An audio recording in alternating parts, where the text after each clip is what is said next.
Does that add to the division that we see? I think so, yes. And the particular ways that we have wandered add to the division by raising the stakes of our politics. The Constitution tries to create a political system where the stakes are under control, where no one election determines everything, no one person is in charge of everything, no one is trusted, not the people, not the elites, not the politicians, not anybody. The further we've wandered from that, the more we've empowered, particularly the president in the last century and more now, the more we've raised the stakes of that one election every 4 years. You know, every election now in the 21st century, people say, this is the most important election of our lifetime, and if we lose this one, it's all over. People are going to say that, but it's very important that it not be true. It is, I think, still not true. And I would say this election in 2024, it's not likely to be the most important of your lifetime. Americans are capable of achieving extraordinary things when they have the freedom and opportunity to do so. This is American Potential. And here's your host, Jeff Crank. Well, thanks for joining us for another episode of American Potential. You know, today is Constitution Day, and we wanted to talk about how the Constitution not only sets the framework for how our government should work, but that it also helps with something even more important.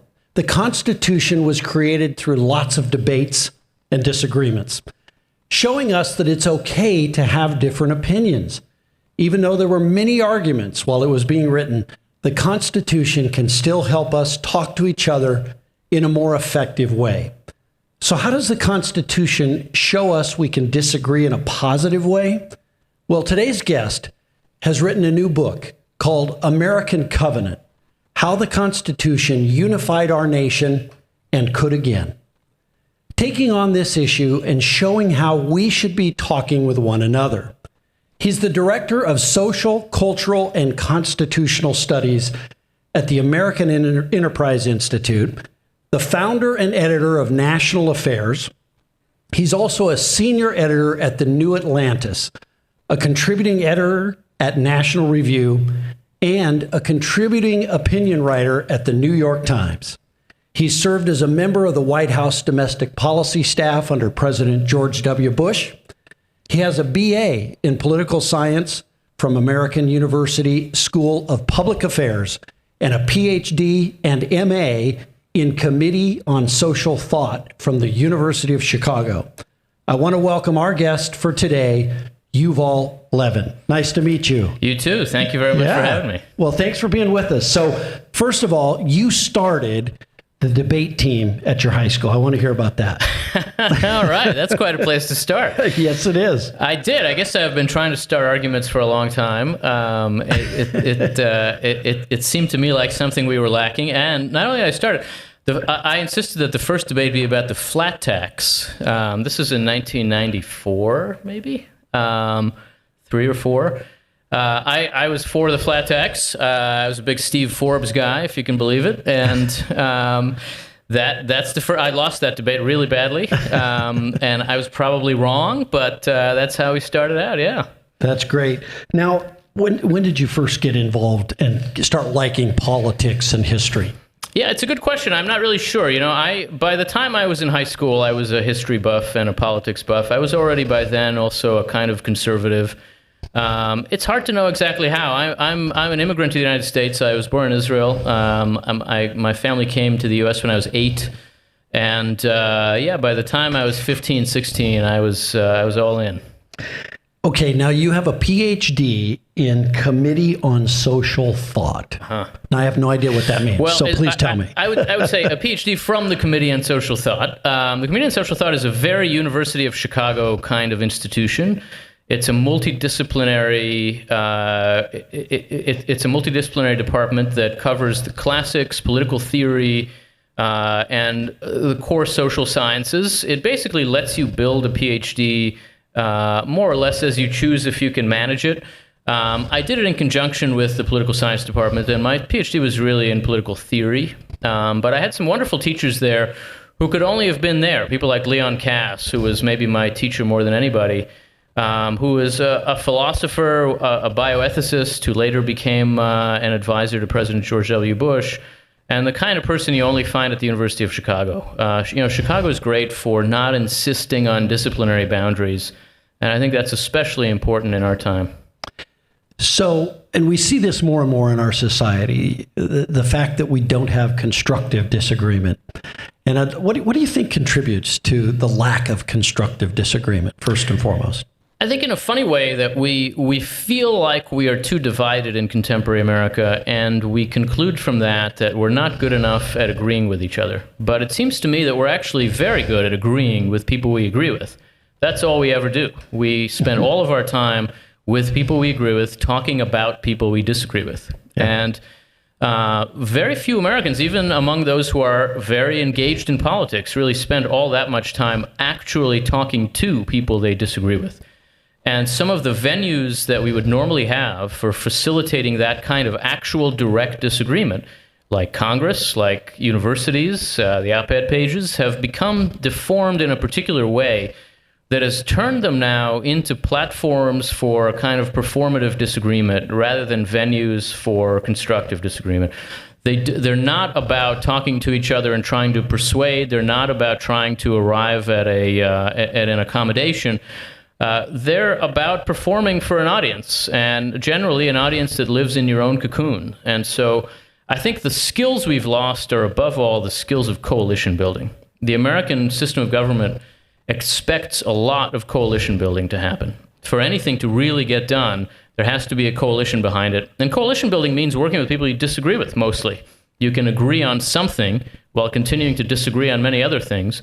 And that set of skills has really become attenuated in contemporary America. We don't do it enough, and so we don't have the habits enough.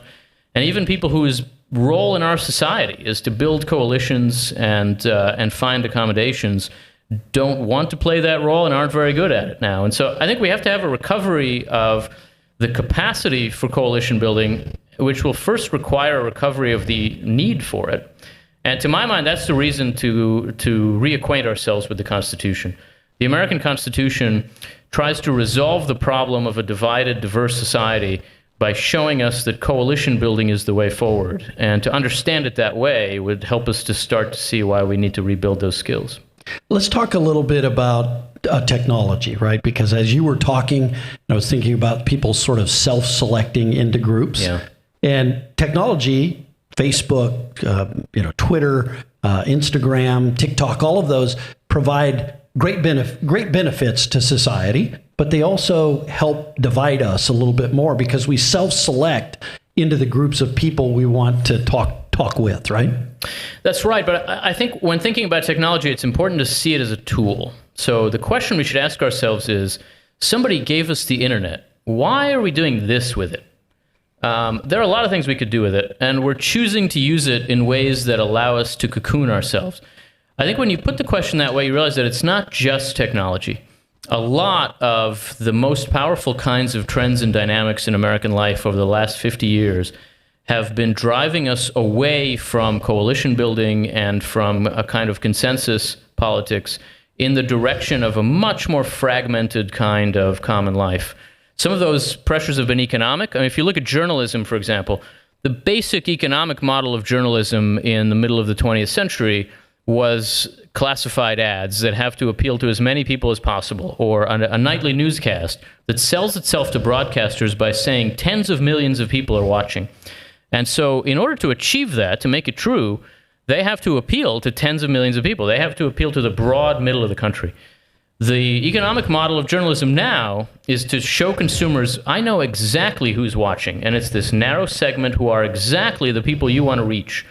And to have those people watch you, they can be far fewer people, but they have to be very intensely attuned to you.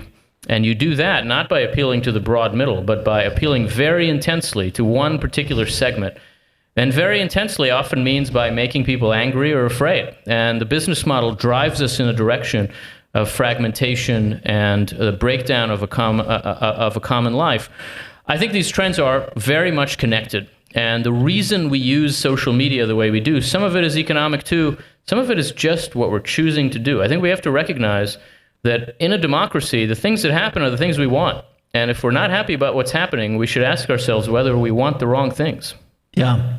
I think even back to the days of Walter Cronkite or some of those folks. I can't imagine Walter Cronkite thinking that Twitter would be a good idea for a news anchor and a nightly news anchor. Any thoughts on that? Like just how it seems like everybody has that now. Let me say, I don't really have that nostalgia for the Walter Cronkite days, but I agree that model had strengths that we now lack. It also had serious weaknesses, right? Walter Cronkite had his own point of view, and if you didn't like it, tough. There was nowhere to go. There were two other news programs, and they had the same point of view. In a lot of ways, we have more options in a way that's advantageous and beneficial for us now.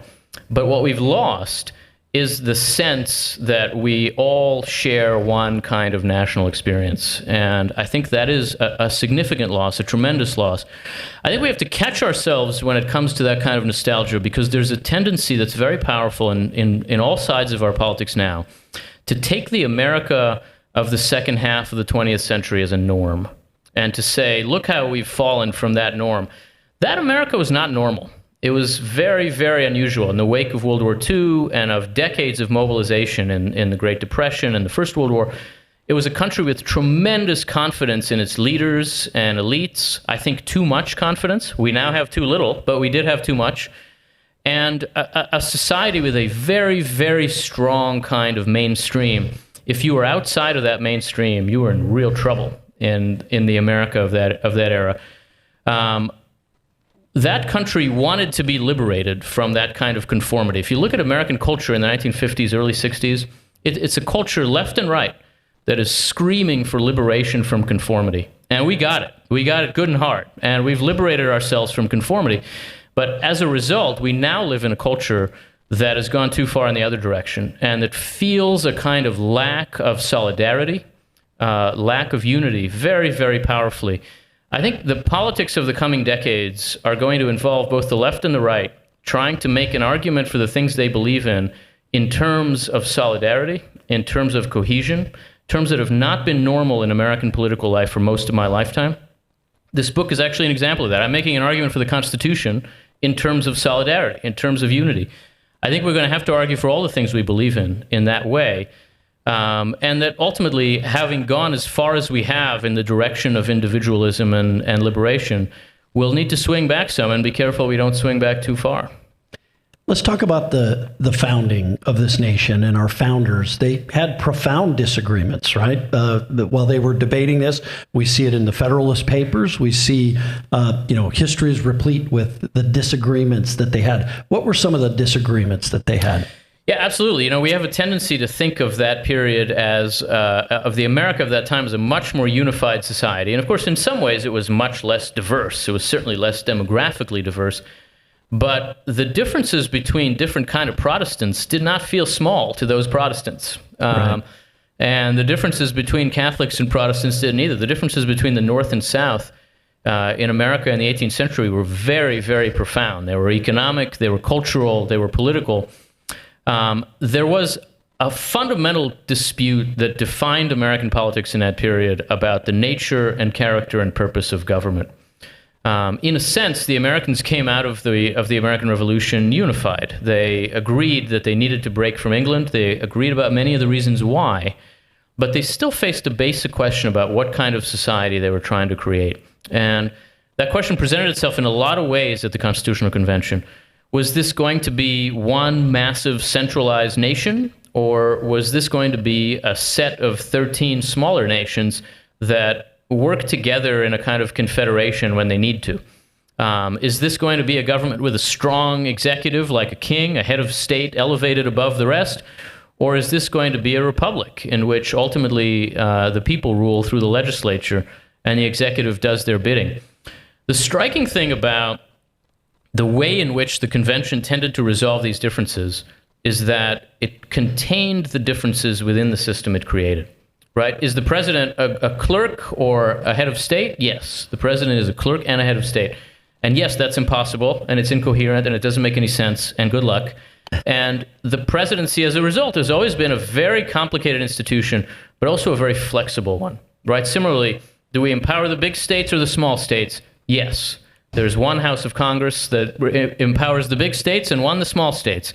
And yeah, the tension is there. It's not philosophically coherent necessarily, but by containing the tension there, you're able to facilitate a government with tremendous flexibility.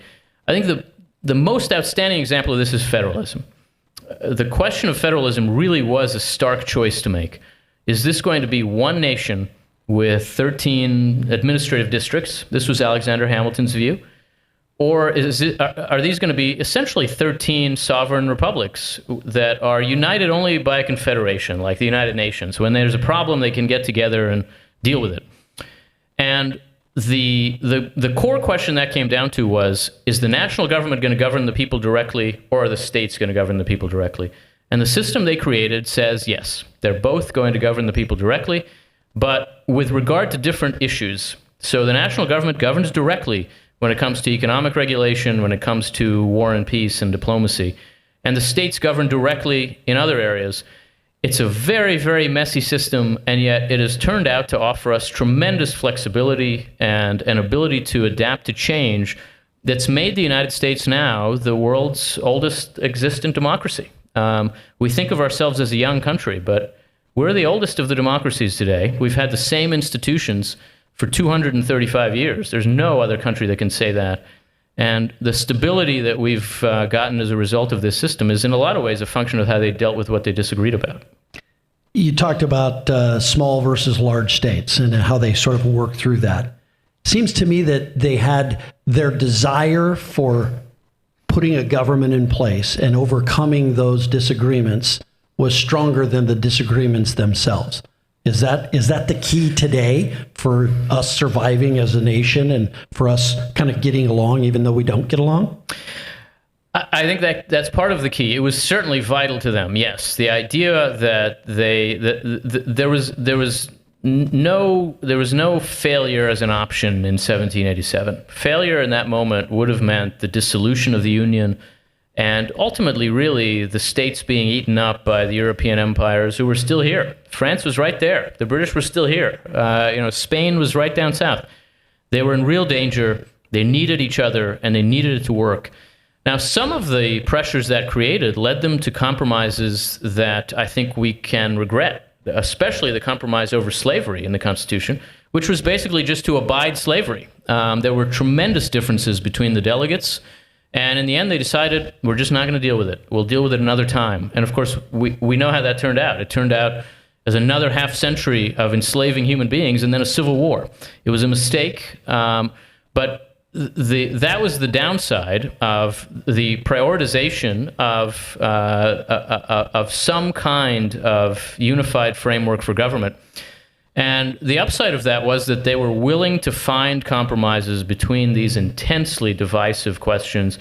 They were willing to create a system that was built in compromise and built for compromise. And it's still the case now that what stands out about the American system, including the ways that we ultimately did resolve the slavery question and in which we've tried and are still trying to resolve the race question, the system is built for coalition building and for bargaining and accommodation. There are some issues that can't be handled that way and that shouldn't, but the very vast majority of public challenges should be handled that way. And the American system stands out even from the European democracies in that it doesn't empower narrow majorities.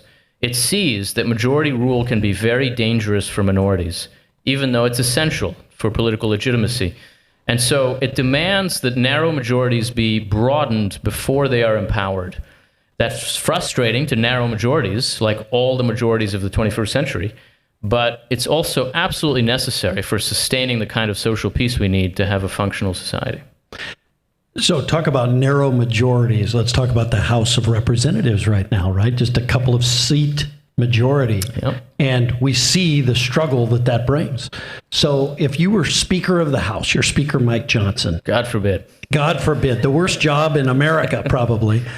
But if you were Speaker of the House, how would you? What would your desire be to work across the aisle and to build coalitions? I think that the House should pretend that it is the Senate in one respect, only one respect. I'm a former House staffer. I hate the Senate. Don't get me started. But the House of Lords. Yeah, well, maybe. Of course. The strength, the advantage the Senate has is the filibuster. The filibuster A lot of people complain about it, and I'm happy to talk about it, but the filibuster requires cross-partisan bargaining for significant legislation to happen. And it is the only reason, why we've had any bipartisan legislation in the 21st century, at least since the latter part of the Bush administration. The House should see its task as facilitating cross-partisan bargaining and accommodation. And the Speaker of the House should want to do that by allowing the committees of the House to be the primary drivers of legislative action, by letting committee work drive the agenda of the House. The committees are almost inherently more bipartisan than the House as a whole. And the centralization of power and leadership, which started in the 1970s and then accelerated in the 1990s and into the 21st century, has made it very, very hard for the House to function, made it very difficult for either party to achieve anything when it has a majority, and made it very difficult for cross-partisan legislation to happen. And I think it's necessary to decentralize power in the House. There have been some members who have tried to push in that direction. I think they're right. Leadership has tended to resist it, and I think it shouldn't. So our founders saw the Constitution as a way to manage these conflicts, right? How did they see that ability to manage the conflicts, and then how can that be applied today? Yeah. I think at the center of the Constitution's approach to this is the recognition that our diversity is not an option. It's just a reality. It's not a choice we make. James Madison says in Federalist 10, as long as the reason of man continues fallible and he's at liberty to exercise it, different opinions will be formed, period. We're not going to agree. And I think anybody who's had any experience with any group of human beings of any size knows that's true. We're not going to all agree about anything. And so the challenge is to achieve some degree of unity and cohesion when we don't agree. And I think the first step to that is to see that unity in politics is not about agreement, but about common action. Unity doesn't mean thinking alike. It means acting together, which naturally forces us to ask, how could we possibly act together when we don't think alike? And the Constitution is a set of answers to that question. How can we act together when we don't think alike?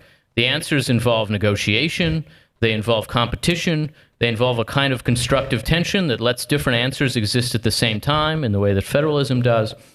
All the institutions of our system either facilitate that kind of coalition building and accommodation, or facilitate the stability and the structural integrity that's necessary to keep it going. I think the most important thing about what the courts do is keeping the constitutional actors in their place to perform their roles and not do end runs around them. The most important thing the president does for national cohesion and unity is to provide stability, a stable backdrop for American life. Recent presidents have forgotten this altogether. And the most important thing Congress does is act as a venue for accommodation, for negotiation, and for bargaining. We've forgotten most of this in the practice of 21st century politics. I think this is a time to reacquaint ourselves with the Constitution from the point of view of bargaining and accommodation and unity, precisely because we need to begin by remembering again what the purposes of the institutions are. Things have gotten bad enough that we behave as though we don't remember what those are.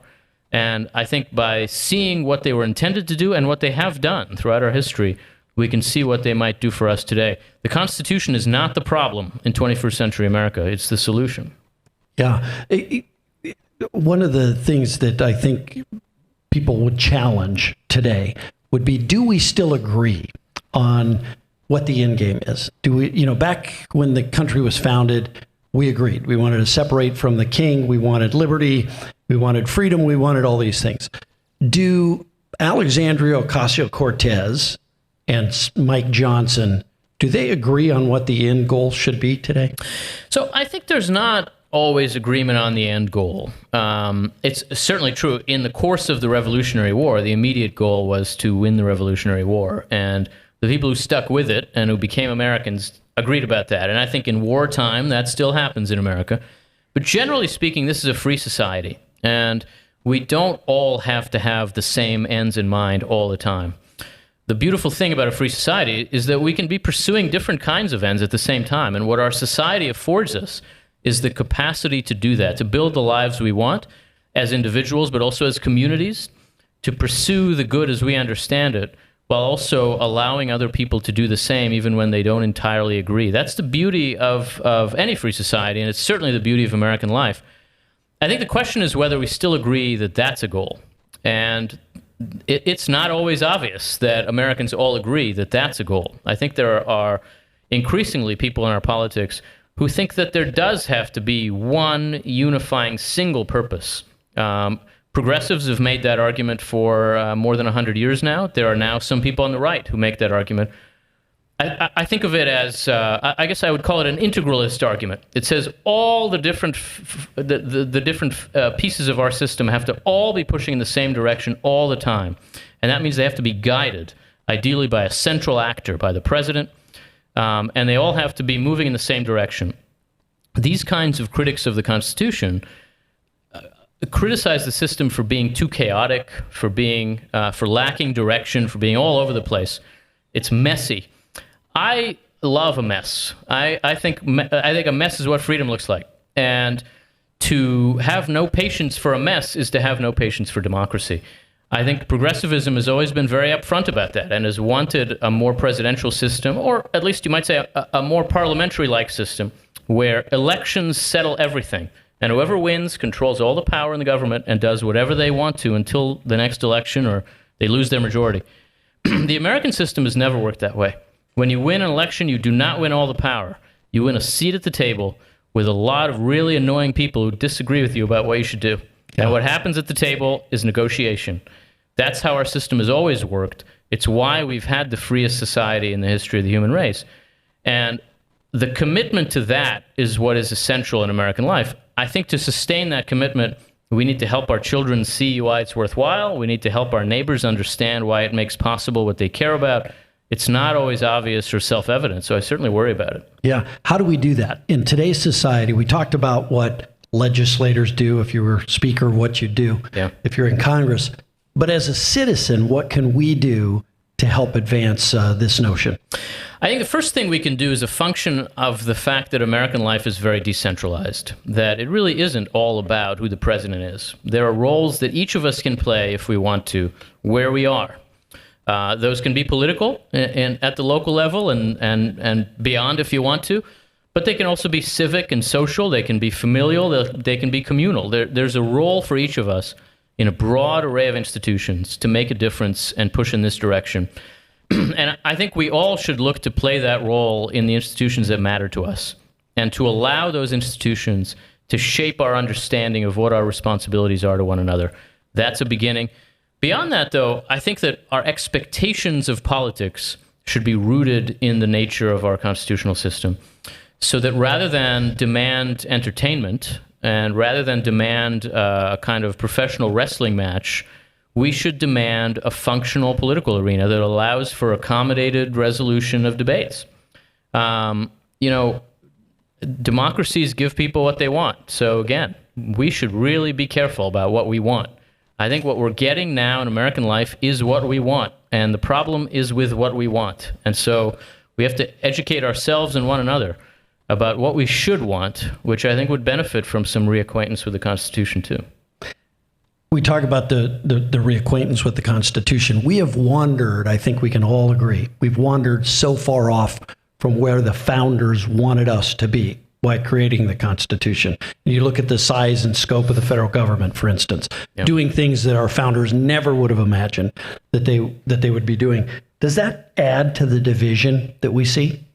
I think so, yes. And the particular ways that we have wandered add to the division by raising the stakes of our politics. The Constitution tries to create a political system where the stakes are under control, where no one election determines everything, no one person is in charge of everything, no one is trusted, not the people, not the elites, not the politicians, not anybody.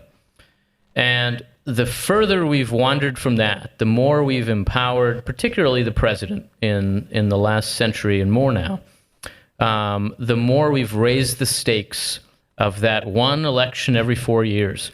You know, every election now in the 21st century, people say, this is the most important election of our lifetime, and if we lose this one, it's all over. People are going to say that, but it's very important that it not be true. It is, I think, still not true And I would say this election in 2024, it's not likely to be the most important of your lifetime. Whoever wins is going to have a very narrow majority in Congress, and it's just going to be frustrated all the time and not be able to do anything. It's okay. It's actually ironic, I think, that it's in this moment when we have a 50-50 politics that we've become persuaded that the stakes of politics are absolute, even though nobody can do anything when they win elections. It's still the case that the stakes are relatively low and that no election holds the entire fate of the country in its hands, at least probably. I think it's important that we try to keep it that way, and that does mean pushing against the general drift of our politics now over the last 100 years and more. And we need to start to move back in the direction of a constitutional system that insists on a separation of powers, that insists on decentralized politics, that insists that politics is not everything. Those ideas, I think, are innately persuasive to Americans now. We can see the problem with the status quo. That's one cause for hope today, is that nobody's happy with the status quo. It's very hard to find somebody who'll say, everything's going great, let's just do more of this. That's not how we tend to think. And so we are open to thinking differently. And I think being introduced again to why our system works the way it does, not just how it works, but why, could help us to see that it's more useful in the 21st century than we might imagine. Our system was set up to frustrate government, right? Our founders set up a system that would keep government frustrated. But at the same time, it seems like today a lot of people look to government for more solutions. Is that strain between those two visions, is that causing problems for us here too? So I think that's true in part. There is a tendency, and I share this too, I'm a conservative too, and so I think the Constitution is there to limit government. That's true in part. The Constitution created our government. It created the American federal government. It's not just there to limit it, it's there to create it and to sustain it. It was created because we didn't have an effective enough government. The reason for the Constitutional Convention was that the Articles of Confederation that preceded it were not working and were not governing well. So our Constitution does want a government that is functional and effective, but a government in which decisions about the core direction of public policy are made by broad coalitions, a government that keeps the country as unified as it can be. Limiting the power of government is part of that, but so is limiting the power of majorities, and so is bringing in a variety of voices into setting the direction of our political system. And so I think the frustration people have now is often misdirected. When you think about what's not working, you say, well, the Constitution just keeps us from getting anything done. The Constitution is standing there screaming at us to work with each other. It would be much easier to get things done if we were willing just a little bit to say, this is what I really care about, and in return for that, I'm willing to give up on something that I care about less, but you care about more. We have a lot of people in our politics now who say, if I don't get what I want, the world's going to end. I mean, literally, some people say, you're like, we'll all drown. If they really believed that, I think they would be willing to compromise, maybe, on abortion or taxes or something. The fact that they're not suggests that they don't really think that that we're all going to drown, that the stakes are so high. We have to see that if we can prioritize what we care about, we should be capable of negotiating and bargaining and coalition building with people who have different priorities. I think the fact that that has become so difficult is why we're so frustrated. Let's talk about education and maybe the role that plays in it. We've talked a little bit about elected officials and what they might be able to do, average citizens, what they can do. How about the education system? The fact that we maybe don't study the Constitution, don't teach it in our classrooms, does that have an impact? Absolutely. I think civics education in various forms is really essential to helping American citizens understand what's worthwhile about our inheritance and how we ought to use it. There has been a kind of revival of interest in civics education over the last 10 years or so. I think it's still taking shape. It's starting to bear some fruit at the state level in some civics requirements at the high school level. I think a lot is going to depend on how those are turned into actual curriculum. Things have changed in how curriculum happens in K through 12 education. It's now not about state committees approving textbooks. Nobody uses textbooks. It's really about getting material to teachers who will then get it in front of students. And I think a lot of us who care about the Constitution and the American political tradition should be in the business of helping teachers in high school and middle school have material they can use that in an engaging way can help their students understand what's good about the system we have, can help their students understand the complexity, the good and the bad of American history. There's not enough of that material out there. And I think there's an opportunity now that we should be working to meet. So absolutely, there's no way that people will understand their responsibilities as citizens without better civics education.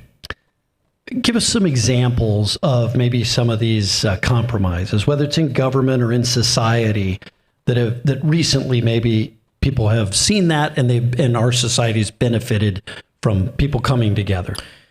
It is obviously hard to think of a lot of examples recently because what really characterizes our time is the lack of those. I think that what's happened recently is that work of compromise at the national level in our politics has mostly involved lower salience kinds of issues.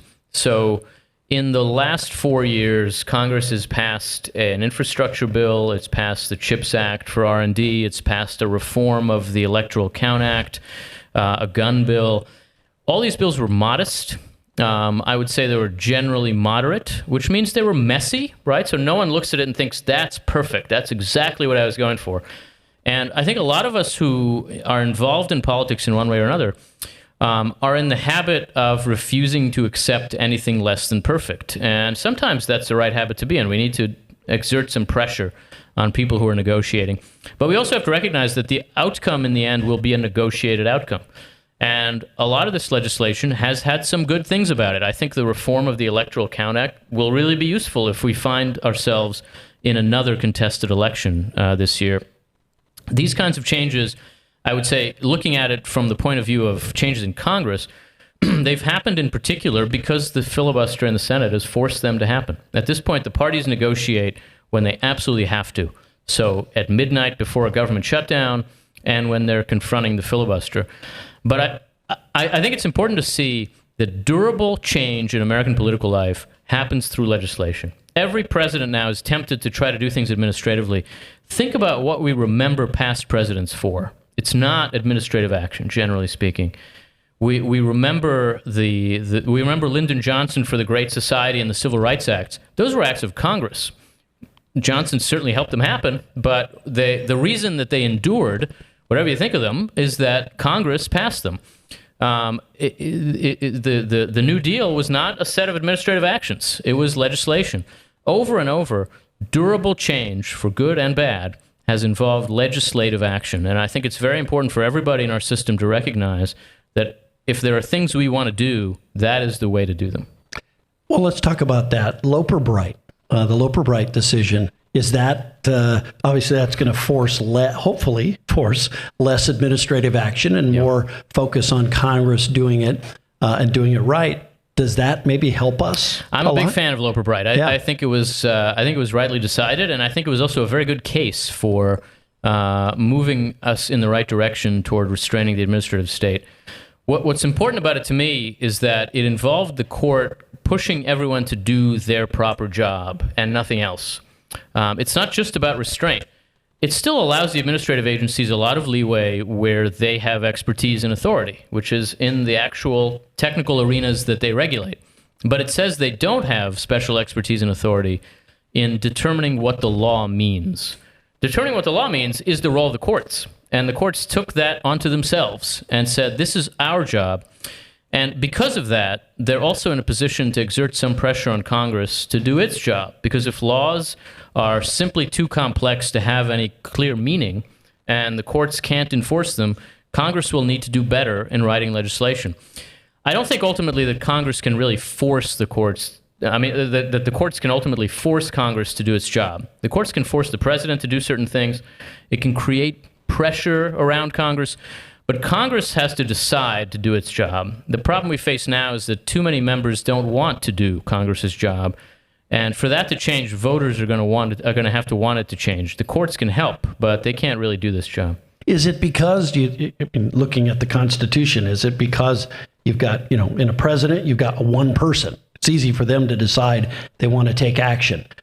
power is much more diffused in Congress. That's part of it, but it's also because we're a republic, and at the end of the day, Congress is in charge. And Congress has, people talk about co-equal branches, and there are very few things I hate more than this term, co-equal branches.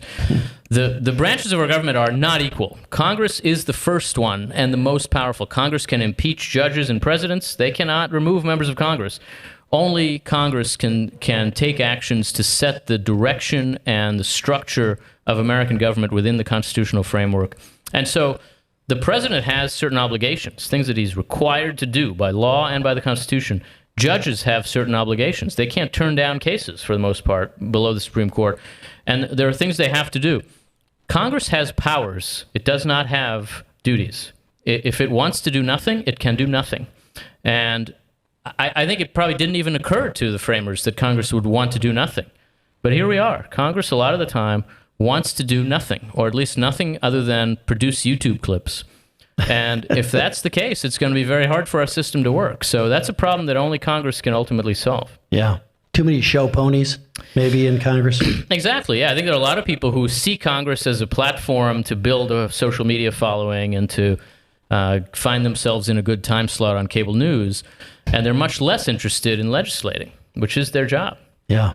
Doctor, hold up your book, American Covenant, How the Constitution Unified Our Nation and Could Again. Let's talk about the book. First of all, if people want to know more about the book and how they can get a copy of it, how can they do that? You can always get a copy on Amazon, but you can find out lots more and about all the work I do at the American Enterprise Institute, AEI.org. And I think that the title speaks for itself, but give us a little prologue to the book. Yeah, look, titles are hard. I hope the title speaks for itself. This was maybe the 9th title I tried on my publisher. What was the worst one? What was the worst one? That's easy. There was a time when I thought about calling the book We. Okay? Oh. We is the first word of the Constitution. Sure. It's a really important word. It's the first word of that incredible second paragraph of the Declaration of Independence. We hold these truths. And the book is about unity and the Constitution. So but that was a very short conversation with my publisher. You made the right decision, I think. Yeah. Yeah. Oh, yeah. Yeah. I mean, look, the idea is basically the book is a reintroduction to the Constitution from the point of view of the challenge of national cohesion and unity. The first chapter is called What is the Constitution? The last chapter is called What is Unity? And the book tries to answer each of those questions by way of the other. Yeah. Well, great. Hope people can get the book, read it, and use it as a guidepost. Thank you very much. Yeah, you bet. Thank you for following up on what our founders did and talking about the importance of it. So appreciate you being with us. I appreciate the chance. Thank you. Yeah, you bet. So we've heard from Dr. Levin about the importance of doing what our founders told us to do, right? They gave us the roadmap. They gave us the way forward to do that. We need to grab that, find agreement where we can, and continue this great experiment that we have in this republic of ours. Thanks for being with us. Remember, go out there and fight for liberty and freedom. They're easily taken for granted. Don't take those things for granted. Fight to defend freedom and defend liberty. Thank you for being with us. Thank you for listening to American Potential. You may listen to more stories from Americans working every day to expand freedom and opportunity in their communities by visiting AmericanPotential.com.